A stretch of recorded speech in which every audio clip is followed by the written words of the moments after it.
Glórias ao Senhor. Amém. Quero saudar você com a paz do nosso Senhor Jesus Cristo.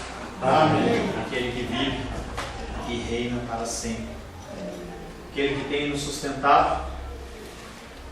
Aquele que tem sido a nossa fortaleza. Aquele que, em meio a dores e dificuldades, nos sustenta. Aquele que, quando os homens nos abandonam e nos abandonam, Ele é presente nas nossas vidas.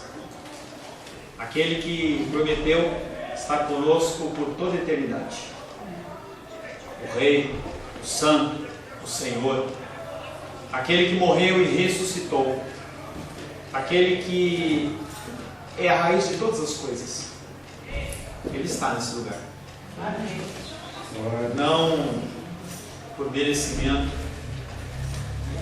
mas pela sua palavra. A palavra do Senhor, ela é viva e eficaz e ela se cumpre. Ela se cumpre. Quero glorificar a Deus pela sua vida e caminhe comigo.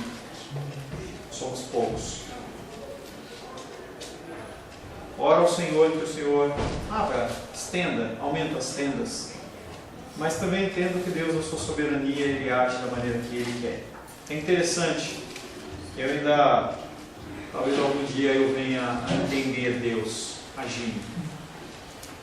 Mas hoje eu não entendo. Se eu abro a boca e falo algo, no outro dia, inverte. É engraçado. Não é engraçado, é triste. Me mole. Mas, independente das situações que eu passe, que você passe, Ele continua sendo suficiente. Eu tenho tido o privilégio, já comentei com vocês, de ter alguns trabalhos de tradução de línguas cristãs. Finalizei uma semana passada sobre humildade. E aquele autor, ele é bem claro falando que Deus, ele usou esse termo, ele nos massacra. Na verdade, ele usou esse termo, eu traduzi como massacra porque é o que Deus faz conosco. Todo apoio humano que você acha que você tem, Ele quebra, para que nós venhamos a depender apenas dele. Quando a situação ela está limite, Ele nos dá um lampejo para que nós possamos ver, possamos contemplar. Hoje pela manhã falávamos que não há como nós, nos nossos sentidos, nós percebemos a Deus a menos que Ele se revele. E Ele faz isso. Quando a situação é séria demais, é grave demais, e nós não sabemos como lidar com essa situação, o Senhor Ele se manifesta. Com um detalhe, com uma simples flor, com um sorriso. O Senhor, Ele é tremendo. Por isso eu glorifico a Deus pela sua vida nesse tempo em que nós vivemos um tempo difícil, mas um tempo que Ele é regido pelo Altíssimo. E nós não podemos esquecer isso nunca. Em nosso último encontro, estivemos meditando sobre um tema muito importante. Foi a última palavra do ciclo da Páscoa. Nós falamos sobre ressurreição. Cristo havia nascido, vivido, morrido, ressuscitado e também foi assunto aos céus. Paulo havia instruído os coríntios a respeito de todas essas coisas, de uma forma pura e simples, porque o Evangelho ele é puro e simples. Quando as pessoas começam a complicar muito, diz que eu tenho um pouco de dificuldade quando eu vejo pastores falando em grego, falando em hebraico, usando terminologias. Eu acho estranho isso, porque o Evangelho ele é simples. Deus ele não quer complicar nada, Ele quer realmente que a gente entenda. E eu tenho procurado na minha tradução usar termos o mais simples possível. Aqueles termos, eu vou procurar um sinônimo para que realmente a pessoa que lê entenda o que está sendo explicado ali. Paulo fazia isso com os coríntios. Ele explicava todas as coisas de uma forma pura e simples. Mas o resultado, naquela igreja de Corinto, é que depois de algum tempo, alguns, se não muitos, haviam apostatado da fé. Não de uma maneira plena, pelo menos naquele momento, mais progressiva. Tanto a nossa santificação como a nossa queda, ela é progressiva. Aquele fogo, aquele apego às coisas de Deus, se você não continuar alimentando, a chama apaga. Nós começamos a olhar para outras coisas. A igreja de Corinto foi assim. Somado a isso, outras pessoas começaram a trazer pressuposto. O que é pressuposto? Pressuposto é algo que você traz na sua vida. Você pode ter sido do Umbanda, você pode ter sido do Candomblé, você pode ter sido de alguma seita de nova era, do budismo, de qualquer outra coisa. E quando você vem para a igreja, você traz aquilo achando que aquilo é certo. E isso são pressupostos. São coisas que você pressupõe que são certas. E aqueles homens, eles trouxeram esses pressupostos que vieram a macular a palavra. Se quiser encostar a porta, Sebastião. Que viessem a macular a palavra. E a palavra, ela foi maculada. Porque quando a palavra ela é negada, nós percebemos facilmente. Obrigado. Quando ela é imaculada, em partes, é difícil você perceber. Se você não estiver muito ligado, o que acontece é que aquilo passa. E você acha que aquilo é uma verdade. Foi introduzida na igreja de Corinto a ideia de que Cristo, ele havia ressuscitado, mas apenas em espírito. Não é a palavra. Não é a palavra diz que é corpo e espírito. Ele foi ressuscitado. Hoje pela manhã nós sanamos algumas dúvidas de pessoas que achavam que Cristo estava em espírito, não, ele está em carne. Ele, quando ele morreu e ressuscitou, ele comeu com os discípulos, comeu um peixinho na praia, comeu aqui e assim ele foi assunto ao céu, e assim nós também iremos. Mas aquelas pessoas começaram a falar, não, só tem espírito. 1 Coríntios 15, verso 1 e 2, para o versículo da semana passada, que disse: irmãos, venho lembrar-vos do evangelho que vos anunciei. Que evangelho é um evangelho puro e simples, o qual recebestes e na qual ainda perseverais. Por ele também sois salvos, se retiverdes a palavra, tal como vou-la preguei, a menos que tenha crido em vão. Como é a sua crença? Será que a sua crença é algo que é firme? É pautada na palavra ou é pautada em emoções, em situações momentâneas? Situações momentâneas levam a sua fé a balançar. E algumas vezes esse bambu ele não só torce, mas ele também quebra. E o apóstolo Paulo fala: será que vocês creram em vão? Será que a decisão de vocês foi apenas emocional? O engano ele age dessa maneira nas nossas vidas.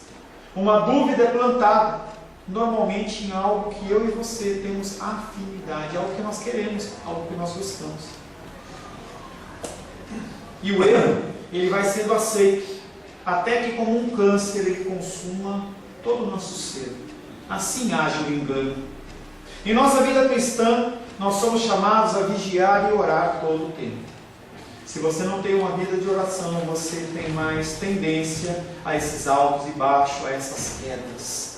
Porque quando você ora, você mantém um relacionamento com Deus e parece que a sua vida espiritual ela fica mais sensível a essas mudanças.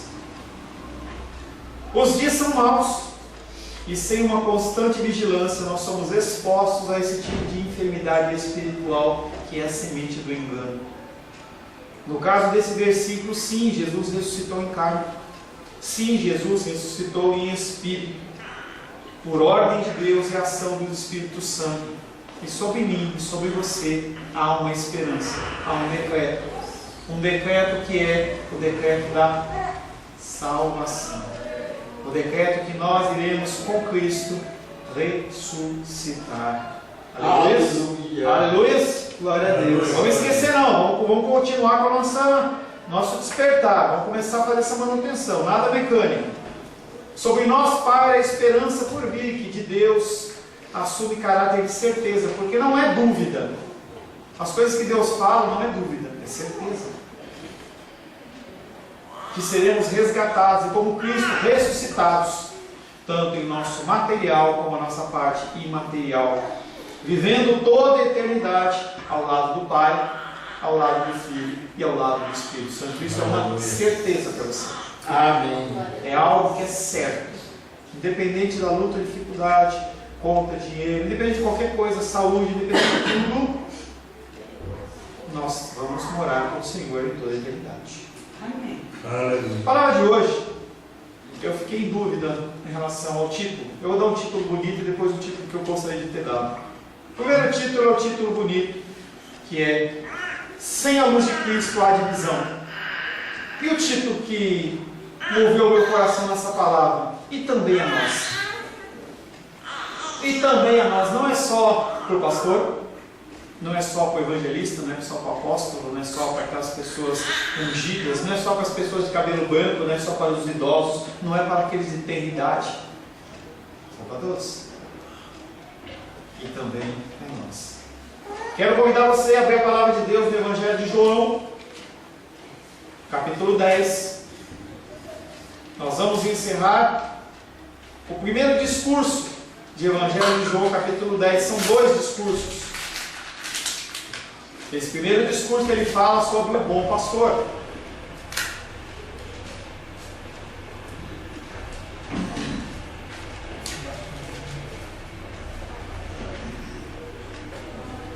João capítulo 10,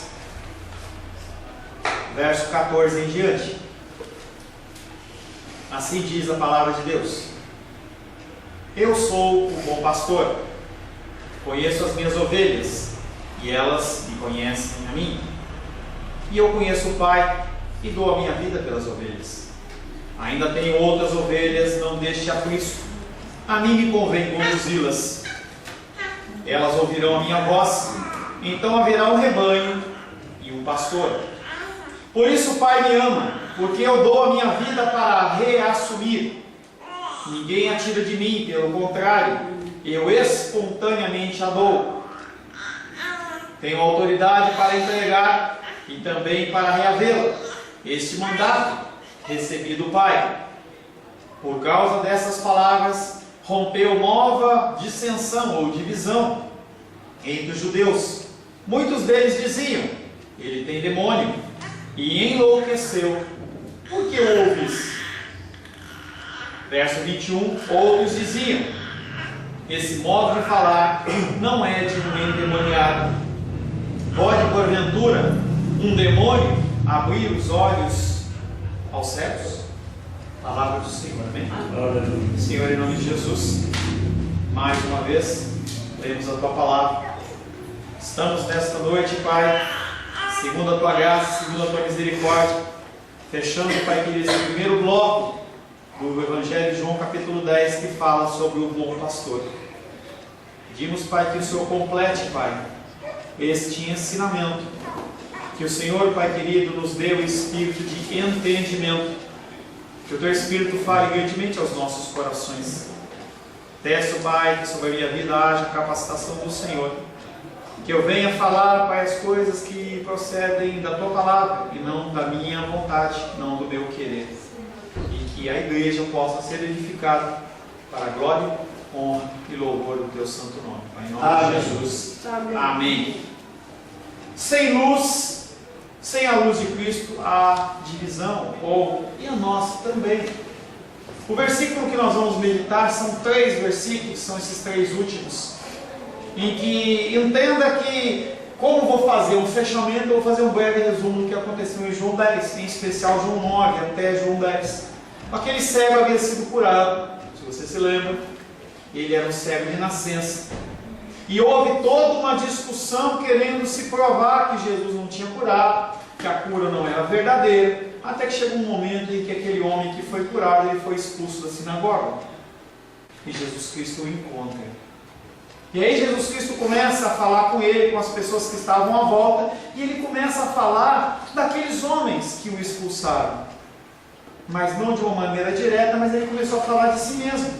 Ele começa a expor a condição do bom pastor, aquele que é o pastor das nossas vidas.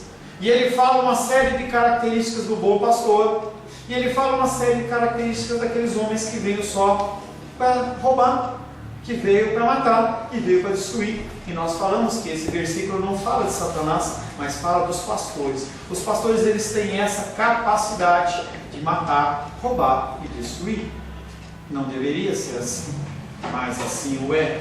Nós vemos isso com facilidade no nosso meio cristão brasileiro. E aí Jesus Cristo ele continua explicando isso.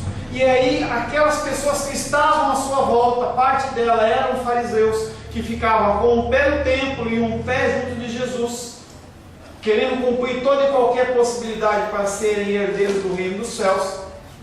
E o Senhor começa a os acusar diretamente, e aqueles homens ficam irados. E certo momento entra exatamente nesse capítulo 10, 19 a 21, que diz: essas palavras, que palavras? Essas palavras de confronto com aqueles homens. Essas palavras provocaram nova divisão entre os judeus. Muitos deles diziam: ele tem demônio, ele enlouqueceu. Por que vocês estão ouvindo eles ainda? Ele está louco. Esse homem tem demônio. As coisas que ele está falando não têm sentido. Como a minha esposa sempre diz, a melhor defesa é o ataque. E aqueles homens foram para o ataque. Mas outros, ouvindo as palavras de Jesus, diziam: essas não são palavras de um endemoniado. Pode, porventura, um demônio abrir os olhos aos cegos? Então houve divisão. Um povo queria matar Cristo e outro estava balançado. Entenda que esse estar balançado, ele pode estar em qualquer cultura, qualquer religião, em qualquer credo. Basta você não conhecer aquilo que você professa. Que é o que nós tentamos, nós prezamos aqui na nossa igreja. Estabelecer para você elementos para que você possa decidir de uma maneira sensata. Esse é o meu objetivo. Eu não estou aqui para falar para você que tem que fazer isso, fazer aquilo. Quem sou eu? Eu não consigo controlar nem a minha vida, eu não vou querer controlar de vocês. Mas eu posso sim falar os caminhos que são corretos. Novamente os judeus se veem divididos. Por que novamente? Porque não é coisa nova. Primeiramente aparece a situação quando Jesus curou o cego, lá no comecinho, capítulo 9. E uns julgavam ele farsante, e outros questionavam se alguém que não fosse de Deus podia curar alguém cego de nascença, que não é algo normal. Na palavra de Deus você não encontra. Procura de Gênesis até o Evangelho, procura alguém que foi curado de uma cegueira de nascença. Você não encontra referência. Se você for nos anais judaicos, você também não encontra. É algo totalmente novo. E aquele ato sobrenatural gerou confusão.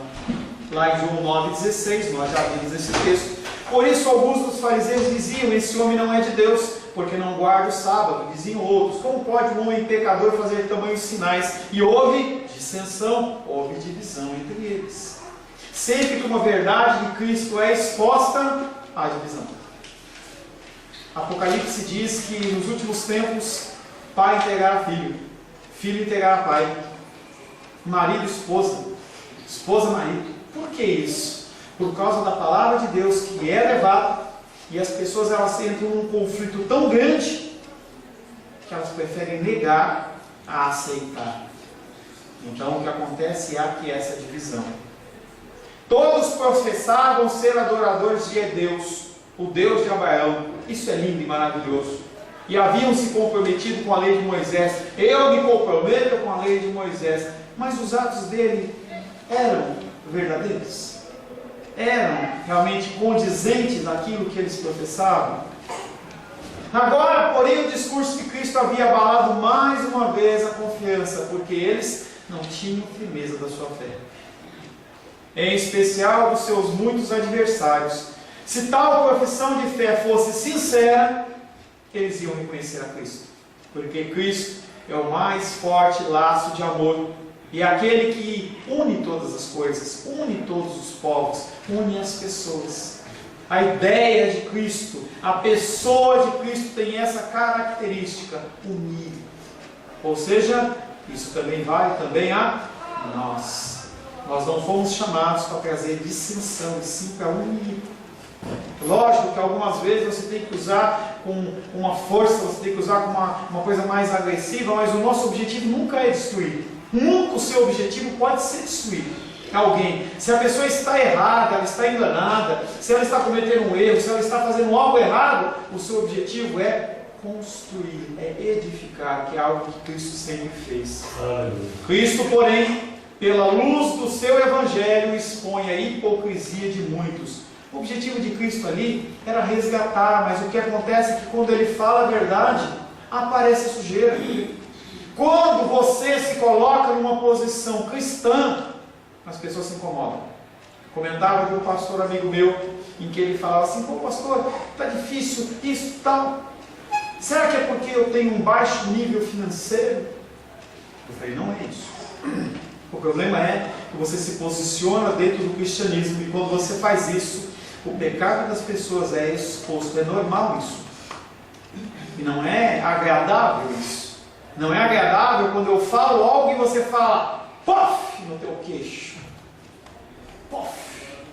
A verdade vem e te dá aquela trombada, e você tem que se posicionar, você tem que fazer algo. E assim a perversidade de muitos é também a razão que a igreja é afligida com tantas divisões, e por seu meio acendem-se tantas contendas. Será que tem necessidade de haver tantas divisões no meio dos cristãos? Será que há necessidade de a gente ficar com esse monte de nome aí por aí? Ah, eu vou abrir uma igreja cristã semente de vida. Ah, não, a minha é uma igreja cristã semente de vida avivada. É uma igreja cristã semente de vida ortodoxa. É uma igreja... E você fica inventando moda. Esse tipo de ação, em uma grande maioria, não é pautado na vontade de Deus. Foi assim no tempo de Jesus. Foi assim na Idade Média, durante o catolicismo romano, e também o é nos dias de hoje. As pessoas buscam sempre mais experiências do que Deus. As pessoas querem muito mais as bênçãos de Deus do que Deus. Se Deus vier no pacote, ótimo. Mas se não vier e vier só a bênção, está ótimo. Se Deus ele curar a minha saúde, está ótimo. Se Deus trouxer o meu ente querido, está ótimo. Se Deus ele me der um emprego, está ótimo. Se ele puder vir, beleza. Mas se não vier, não precisa esquentar a cabeça. Eu estou satisfeito. E isso gera uma fé superficial que qualquer vento de doutrina sacode e nos machuca e nos entristece. Aqueles que falam a verdade sempre são chamados de perturbadores. Foi assim comigo. Talvez tenha sido assim com você. Quando você levanta a verdade, as pessoas falam: você está querendo perturbar. Você está querendo aparecer. 1 Reis, capítulo 18, 17, fala de Elias. Elias, ele julgava o povo de Israel e trouxe um julgamento forte sobre o povo de Israel, sobre Jezabel, sobre Acabe. E ele falou assim: 3 anos não vai chover. E sumiu. E 3 anos não choveu. Quando deu tempo, aquele homem retorna para Israel. E aí o rei Acabe encontra ele e fala exatamente isso. Vendo-o, disse-lhe: és tu o perturbador de Israel? Na sequência do texto, Elias olha para ele e diz: não sou eu não, o perturbador é você. Porque através dos seus atos é que toda essa situação está acontecendo. Elias se posicionou e ele foi reputado como perturbador. A conclusão é que quando não há uma rendição submissa a Cristo, a confusão ela é instaurada, pois a guerra entre a carne e o espírito ela é intensificada, e sem porto seguro nós estamos perdidos. Quando a guerra entre a carne e o espírito ela se acirra, se você não tem aonde se apoiar, se o seu apoio é a gelatina, você está perdido. Ai, Jesus, não vai cair. Gálatas 5:17. Porque a carne milita contra o espírito e o espírito contra a carne, porque são opostos entre si, para que não façais o que porventura seja do vosso querer. Uma guerreia contra a outra. Quem vai ganhar? Quem vai vencer? Depende. Depende da sua dedicação, depende do seu esmero, depende de você buscar realmente a Deus e principalmente depende da soberania de Deus. Depende. Que possamos nos entristecer. Não é tempo de alegria, é tempo de tristeza. que nós possamos nos entristecer profundamente ante o fato de que a igreja se acha dilacerada por divisões que têm surgido entre os que professam a mesma religião. É motivo de tristeza para a gente. É motivo de tristeza, não é motivo de alegria em você ir numa rua. Eu visitei a Naldinha que estava hospitalizada, e lá na igreja, lá na rua, tinha 10 igrejas, 15 igrejas. Ninguém quer ir para um lugar ermo, ninguém quer ir para Rondônia. As pessoas elas querem ficar onde está a movimentação.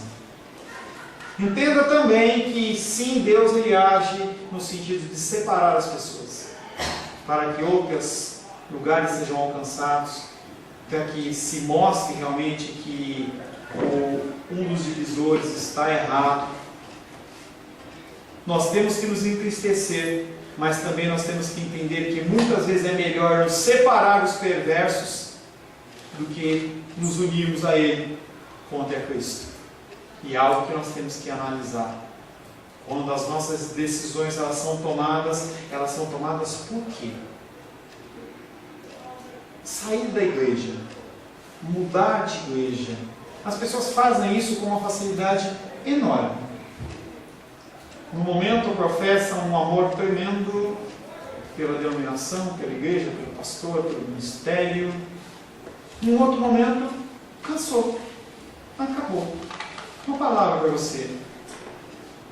Basicamente, 2 motivos para você sair da igreja. Primeiro, mais importante, o altar prega heresia. Fala algo que não está na palavra. Instrui você em caminhos errados. Há um testemunho errado por parte da liderança. Isso é um bom motivo. Mesmo assim, tem que se consultar a Deus.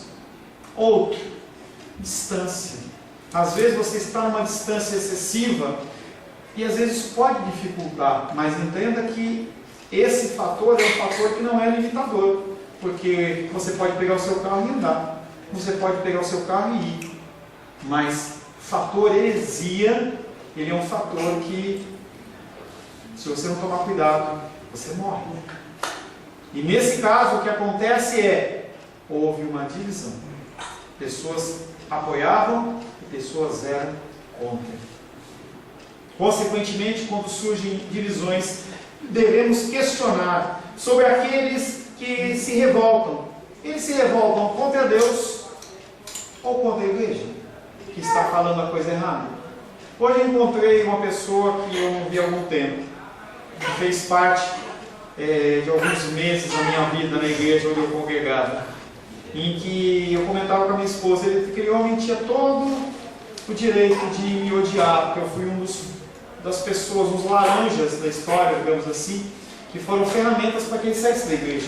Porque eu olhava para aquele homem como um homem que estava se levantando contra o ungido do Senhor, por ignorância da minha parte. Eu já me arrependi, pedi perdão para ele, e aquele homem ficou com o coração muito tranquilo, e quando ele me vê, ele me abraça, numa alegria, e eu entendo que houve o perdão. Nós temos que tomar cuidado quando há esse tipo de divisão.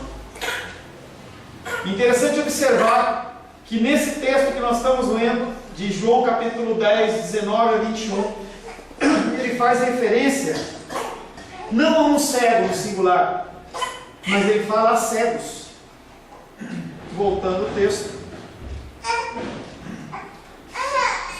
Essas palavras provocaram nova divisão entre os judeus. Muitos deles diziam, ele tem demônio e enlouqueceu. Por que o escutais? Mas os outros diziam, essas não são palavras de um endemoniado. Pode, porventura, um demônio abrir os olhos aos cegos? Se você ler o texto, você vai ver que não houve cura de outro cego. Pelo menos não relatado nas Escrituras. E nós não temos que trabalhar com suposições, nós temos que trabalhar com o que está expresso. Então, dentro do contexto que está sendo apresentado, houve apenas cura de um cego. Por que ele falou cegos?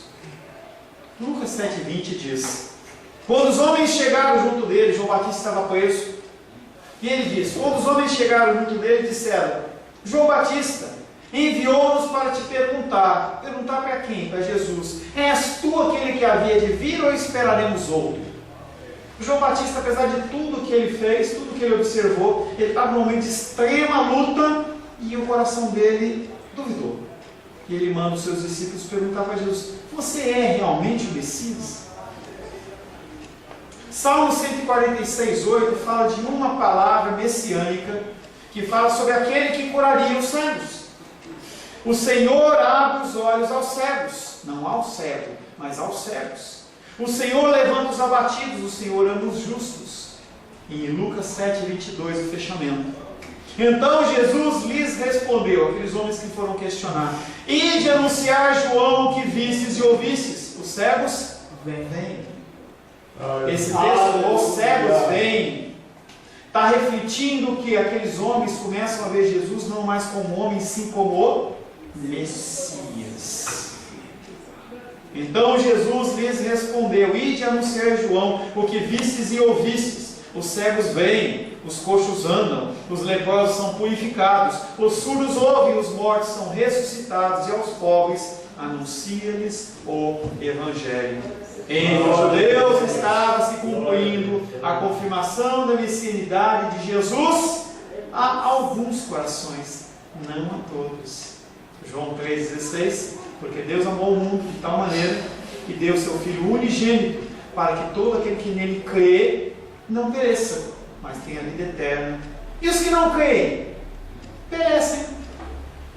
E os que creem têm vida. Aleluia. E os que não creem perecem.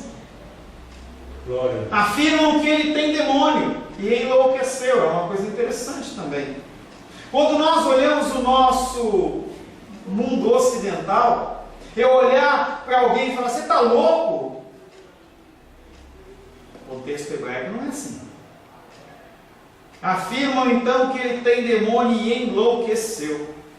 Já tinham afirmado sobre a sua loucura, agora eles são mais incisivos.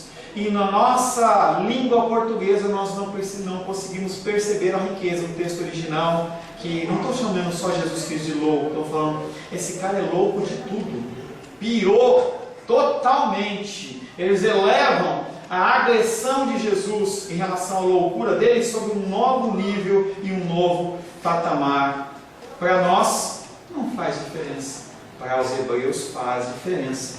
Eles empregam a mais ofensiva acusação que eles poderiam imaginar. Para o hebreu, você falar que ele é louco é uma ofensa enorme. Não podem matá-lo fisicamente naquele momento. Por que não podem matar ele fisicamente naquele momento? Não era chegada a sua hora. Você entende por que eu prego expositivamente? Porque o texto ele tem ligação.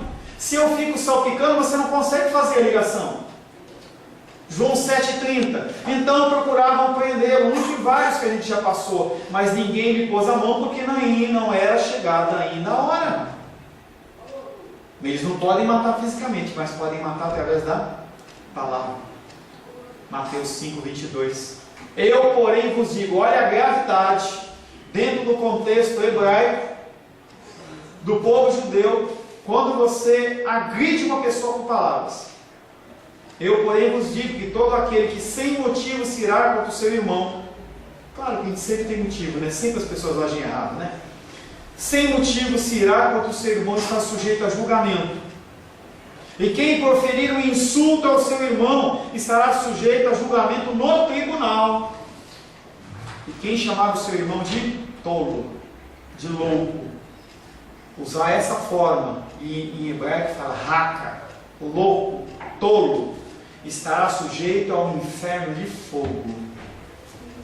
Você entende o peso de você agredir as pessoas com palavras?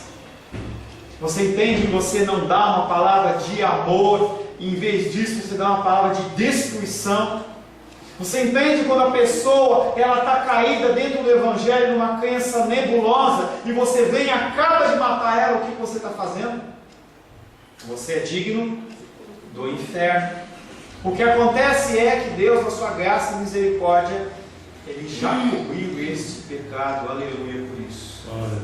Além de terem o coração endurecido, porque todo mundo tem direito à sua opinião, você tem direito à sua opinião, eu tenho. O problema é quando você quer, além de incidir no erro, você quer levar outros a viver o mesmo erro que você vive. Porque a gente não está satisfeito de estar no meio do vômito, a gente quer puxar outros. A pessoa está bem, e você começa a cutucar, começa a trazer pensamento, começa a fazer, parece que a gente tem uma satisfação mórbida em destruir as pessoas. Provérbios 6, de 16 a 19. 6 coisas o Senhor aborrece, e a 7ª ele abomina. Em versões ele fala, ele odeia. Primeira coisa que o Senhor se aborrece: olhos altivos, soberba, língua mentirosa, mentira, branca, verde, azul, amarela, qualquer cor que você quiser dar, mãos que derramam sangue inocente, coração que trama projetos iníquos, pés que se apressam a correr para o mal, testemunha falsa que profere mentiras, e o último, que o Senhor abomina, aquele que semeia contenda entre os irmãos. Olha, eu ouvi falar isso de você. Semear contenda entre os irmãos. Para os que fazem parte do rebanho do Senhor, essa é uma tentativa que é sempre frustrada. Sempre que as pessoas tentam te destruir, elas não conseguem. Porque nada pode impedir o Evangelho de prosseguir. Nada pode impedir a palavra de continuar. Nada pode impedir. Nós estamos vivendo dentro da internet algo singular no nosso site. Eu não consigo mais postar no Facebook as mensagens. Eu posto, sempre postei, tem anos que eu faço isso. Há 15, de 20 dias atrás, eu fui postar um grupo, eu faço parte de uns 15, 20 grupos cristãos. Postei a segunda, bloqueou. 3 dias de bloqueio. Que estranho, né? Eu conversei com a Rodana, será que alguém te denunciou? Eu falei, não sei, né? Aí eu tentei de novo, mais 7 dias bloqueados. Agora eu não sei se eu faço ou não faço. Mandei mensagem, você acha que o Facebook vai responder para mim? Gente, é difícil, é complicado. Mas a palavra de Deus nunca vai deixar de ser pregada. As pessoas não vão deixar de ser alcançadas. Os missionários, eles vão continuar fazendo a obra deles. Pessoas como eu e você, vamos continuar falando do amor de Deus, e isso eles não podem nos impedir. Para os que fazem parte do rebanho do Senhor, essa tentativa de bloquear ela é sempre frustrada, pois nada pode impedir o Evangelho de prosseguir, obstruir o poder de Deus, a sabedoria de Deus, a benevolência de Deus para com os seus, sendo essa a única proteção da nossa fé. Deus. O último grau de proteção da minha fé e de sua fé não é a minha pessoa, mas é Deus. É Deus. Nós fechamos o bloco falando do bom pastor, e eu vou fazer um pequeno resumo para você.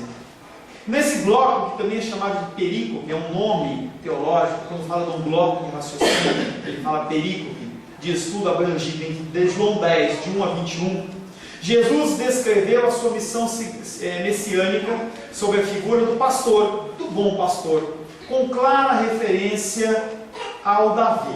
Davi ele era um pastor que dava a vida pelas ovelhas, e ele era considerado um bom pastor. Em Ezequiel capítulo 34, verso 23, Deus fala: suscitarei para elas um só pastor, e ele as apacentará. O meu servo Davi é que as apacentará, e lhe servirá de pastor. Não é Davi, porque Davi estava morto, que sim a figura de Cristo. Ele, porém, confere aos seus discípulos, e também a nós, a unção messiânica, e associa a sua missão também a nós. A missão que os discípulos tinham, nós também temos. Aleluia. João 10, 20, 21 diz: paz seja convosco, assim como o Pai me enviou, eu também vos envio. Você não pode se abster de falar do cristianismo. Você foi comissionado por Deus a isso. Também eles terão que entrar no átrio, dispostos a enfrentar a morte, a fim de fazer ressoar a mensagem de vida e fazer as ovelhas saírem do lugar de opressão. Algo também destinado também a nós. Você não pode ficar numa posição de tranquilidade achando que eu não vou falar nada, eu não vou fazer nada para eu ficar na boa. Não, é minha obrigação, sua obrigação, estar disposto a morrer para que as pessoas elas sejam livres. Amém. Glória. Pedro demonstra o seu amor a Jesus intensamente. Também eu e você, como nós amamos Jesus, não é?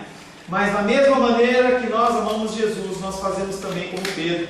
E no fim do Evangelho ele nega Jesus com palavras, e nós também o fazemos quando nós não seguimos as suas ordenanças. Marcos 14:72 fala: e logo cantou o galo pela segunda vez. Então Pedro se lembrou da palavra que Jesus lhe dissera: antes que 2 vezes cante o galo, tu me negarás 3 vezes. E caindo em si, desatou a chorar. Quantas vezes nós temos negado? Quantos galos já cantaram, né? Com Pedro foi uma vez, e conosco? Quantas vezes o galo tem cantado e nós temos negado a Cristo? Às margens do mar de Tiberíades, Jesus convidou Pedro a se arrepender, associando-se à sua missão e aceitando a dar a vida pelas ovelhas. Você está disposto a morrer por Cristo? Você está disposto a abandonar o seu tudo? Você está disposto? Você está disposto a abandonar a sua solidez financeira? Você está disposto a abrir mão dos seus? É difícil, mas é isso que ele está pedindo para a gente. Na verdade, ele não está pedindo. Aqueles que são do Senhor assim o fazem. Colocam acima da família, do filho, da filha, dos seus, dos bens, das coisas, a figura de Deus sobre tudo. Pedro disse que amava Cristo, mas ele negou. Qual é o nosso proceder? Sem arrependimento, não há como seguir a Cristo. Como sucedeu com Pedro, e houve arrependimento, assim devemos também fazer o mesmo. O que Jesus quer de mim e de você? Se você pudesse chegar para Deus e falar assim: Deus, o que você quer de mim? O Senhor quer que eu ore 10 horas por dia? O Senhor quer que eu leia a palavra intensamente, que eu decore todos os capítulos e versículos da Bíblia? Ele não pede isso. Ele pede para que a gente seja bons pais, bons filhos, bons irmãos, bons tios, bons sobrinhos, bons primos, bons funcionários, bons chefes, bons alunos, bons professores, bons cidadãos. Qual a referência desse bom? Sempre as Escrituras. Sempre as Escrituras. Deus ele não quer que necessariamente você seja um catedrático em teologia, que você saiba a Bíblia em grego e hebraico. Se puder saber, ótimo, deve ser uma bênção. Mas o que Ele quer é que você haja no teu círculo. Seja bom. Seja bom com as pessoas. Seja atencioso, seja carinhoso, seja amoroso. É isso que Deus quer. Aleluia. No final das contas, Ele quer que nós sejamos bons pastores.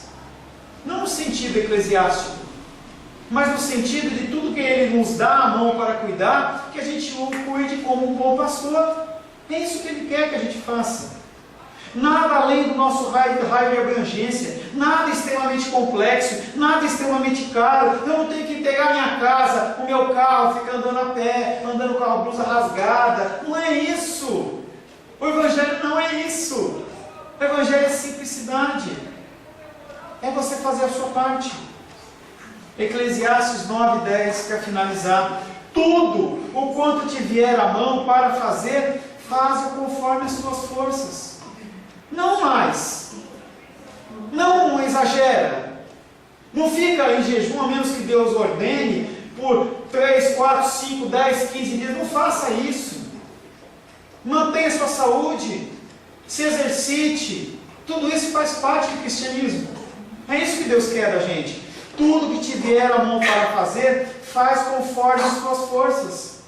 Porque no além para onde nós vamos, na eternidade, é uma certeza que nós vimos que o apóstolo Paulo nos determina, nos avisa, nos alerta, que há essa certeza. Para esse além onde nós vamos, não há obra nenhuma poder fazer lá, o negócio é aqui. Não além para onde tu vais, não há obra, nem projetos, nem conhecimento, nem sabedoria nenhuma. Tudo Deus. O que Ele pede de você? Faça o seu melhor. Se você é um jovem, use a sua energia. Se você já não é mais jovem, você está com dificuldade, Deus te tira dificuldade. Você já fez a sua parte. Você tem que fazer outras coisas agora. Talvez não dá para você fazer visita, não dá para você, mas dá para você orar, dá para você buscar o Senhor. Tem importância. Para finalizar, eu quero fazer uma oração, eu quero pedir que você feche seus olhos. E conforme eu vou falando, eu peço que você repita comigo. Ó Senhor, meu Deus e meu Pai, mais uma vez, eu te peço perdão. A minha alma se encontra humilhada de vergonha por causa do meu pecado. A minha consciência me acusa de dia e de noite. As minhas transgressões são patentes aos meus olhos. Não posso culpar ninguém por isso. Eu sou o único culpado, pois fiz o que é mal aos teus olhos. E contra ti, somente contra ti, eu pequei. Não sou digno de ser considerado teu filho. Mas eu te peço que o Senhor me lave completamente da minha iniquidade no sangue do teu Filho Jesus. Restitui-me a alegria da tua salvação. Cria em mim, ó Senhor Deus, um coração puro e renova dentro de mim um espírito inabalável. Permita-me ficar na tua presença, pois do contrário eu não suportarei mais a minha vida. Peço que me encha do teu Santo Espírito, que os meus lábios manifestem o teu louvor para todos sempre. Eu oro em nome de Jesus. Amém. Glórias a Deus.